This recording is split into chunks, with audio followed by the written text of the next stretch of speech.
తెలుగు రాష్ట్రాల్లో పాస్టర్లు కానివ్వండి, లేకపోతే క్రైస్తవంలోకి వచ్చిన వాళ్ళు కానివ్వండి, ఆల్రెడీ అంతకుముందు ఉన్నవాళ్ళు కానివ్వండి, కొన్ని లక్షల యూట్యూబ్ ఛానల్ ఓపెన్ చేసి మత ప్రచారాలు ఇవి చేస్తున్నారట. మనకి మన హిందూ ధర్మంలో వేళ్లపైన లెక్కబెట్టేవి మాత్రమే ఉన్నాయి.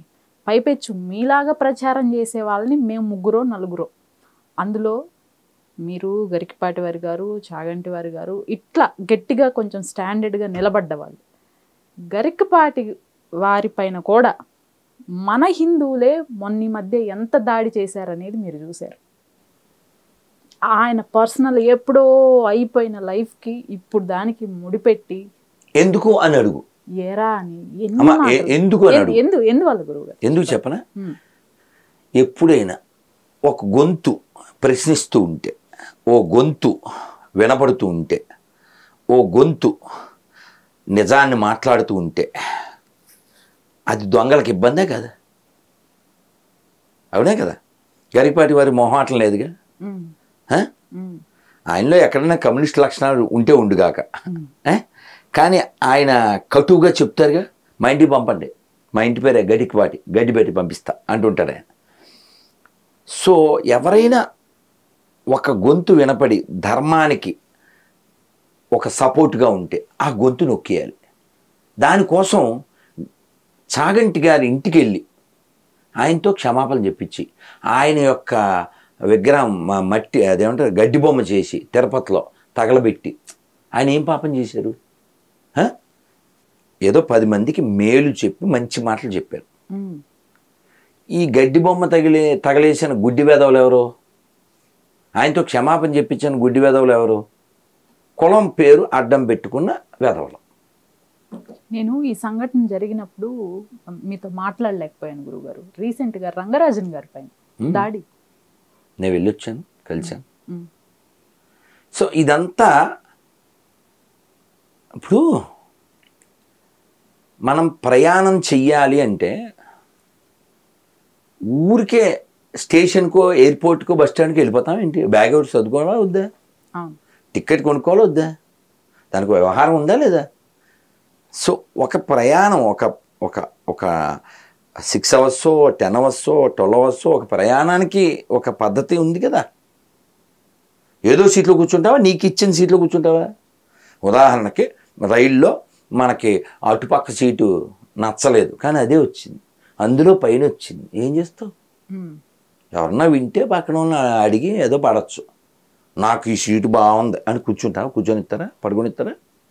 కాబట్టి అలా చిన్న ప్రయాణానికి ఓ పద్ధతి ఉన్నప్పుడు ధర్మ విషయంలో పెద్ద ప్రయాణం ఎంత పద్ధతి ఉండాలి? ప్లాన్ ఉండాలి. అయితే దురదృష్టకర విషయం ఏంటంటే ఎంతమంది గొప్పవాళ్ళు పుట్టిన నేలలో పుట్టి వాళ్ళ యొక్క గొప్పతనం కొంచెం కూడా తెలుసుకోకుండా ఎంతమంది అమ్మా, ఈ మామూలు నేల ఇది? నీకు తెలుసా, త్యాగరాజ స్వామి వారు, ముత్తుస్వామి దీక్షితులు, శ్యామశాస్త్రి గారు, వీళ్ళు ముగ్గురు తెలుగు వాళ్ళు, తెలుగు మూలం ఉన్నవాళ్ళు, కానీ పుట్టిందంతా తమిళనాడులో పుట్టారు. ప్రకాశం జిల్లా వాళ్ళు రెడీ, ముగ్గురు ప్రకాశం జిల్లా వాళ్ళే. కరవదని ఒక ఊరుంది, కాంచన గారు సినిమా ఆవిడ వాళ్ళ ఊరు. ఇలా కరవదే శ్యామశాస్త్రి గారిది. ఇలా ఎంతమంది మహానుభావులు. ప్రకాశం పంతులు గారు తెలుసు కదా, ప్రకాశం పంతులు గారు చివరి సమయంలో శాలువా కప్పారట. ఆయన ఇంటికి వచ్చి బాధపడ్డారట. అదేంటంటే, ఈ శాలువా ఎందుకురా, ఒక్క 2 అరటిపళ్ళు ఇచ్చుంటే పూట గడిచి ఉండేది కదా అన్నాడు. ఎలాంటి ఆయన రాష్ట్ర ముఖ్యమంత్రిగా చేసినవాడు. అలాంటి మహానీయులు, అటువంటి త్యాగులు పుట్టిన నేల ఇది.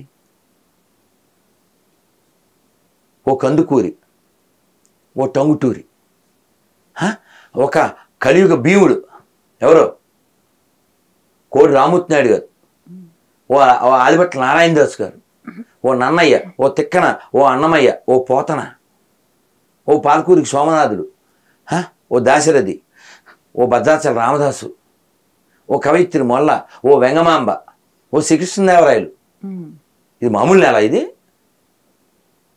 ఓ విశ్వనాథ సత్యనారాయణ గారు, మామూలు నేల ఇది? ఓ క్షేత్రయ్య.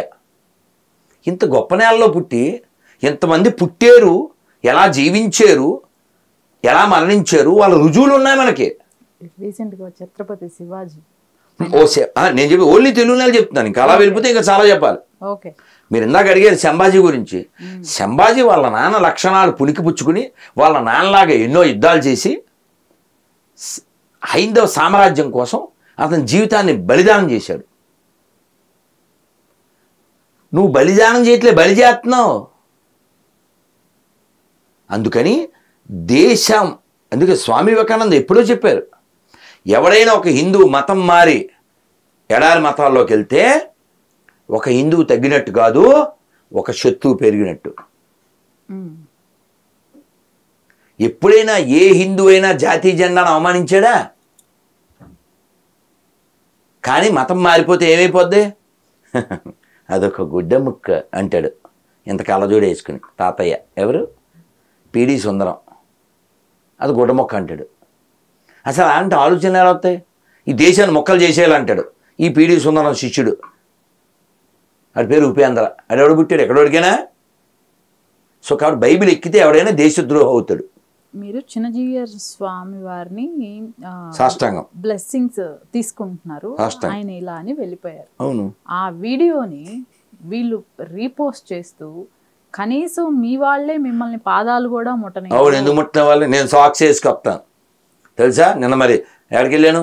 మేడ్చల్ వెళ్ళాను, సాక్స్ వేసుకుని వెళ్ళాను. ఎందుకని? ముట్టద్దని చెప్పినా ఎండరు కాబట్టి ఏదో నా తరపున నేను రక్షణ. ముట్టుకోనేమో వాళ్ళకి, నీకు ఎంతన్నా గౌరవం ఉండు, పాదాల దగ్గర ఇలా పెట్టాలి. పాదాలు ఎందుకు ముట్టుకోవాలి? ముట్టుకోకూడదు, అది రూలు. చివరికి మా గురువు గారు నేను చెప్పేది 25 ఏళ్ల క్రితం, without permission even you should not touch your gurus feet also అని చెప్పారు. అది నియమం. అది ఆడెవడో ఇలాగే కామెడీ చేశాడు, చిన్నజీరు నేను ముట్టుకొని ఇవ్వలేదని. నేను కామెడీ చేశాను, ఓ చిన్నజీవి గారు మీ భుజం మీద చెయ్యేస్తారట కదా, మీకు వారు చాలా క్లోజ్ అంట కదా అని పెట్టాను. ఈ అంతా ఈ బుర్ర ఉండదు కదా, గొర్రె అంటేనే బుర్ర లేనిది కదా. ఇప్పుడు ఈ వీడియో చూసాక తిడతారు, మళ్ళీ చూడు తిడతారు. ప్రేమ మతం కదా. నా కోరిక ఏంటంటే నన్ను ఎవరైనా ప్రేమతో మతం మారుస్తారని కోరుకుంటున్నాను. పోస్ట్ కూడా పెట్టాను, నన్నుగా ప్రేమించే క్రైస్తవులు ఎవరైనా ఉన్నారా అని. ముందు క్రైస్తవులు ఉండాలి, తర్వాత ప్రేమించే వాళ్ళు ఉండాలి. ఇవి రెండు మ్యాచ్ అవ్వవు. వీళ్ళు మోసగాళ్ళు కదా, చేటర్స్ కదా.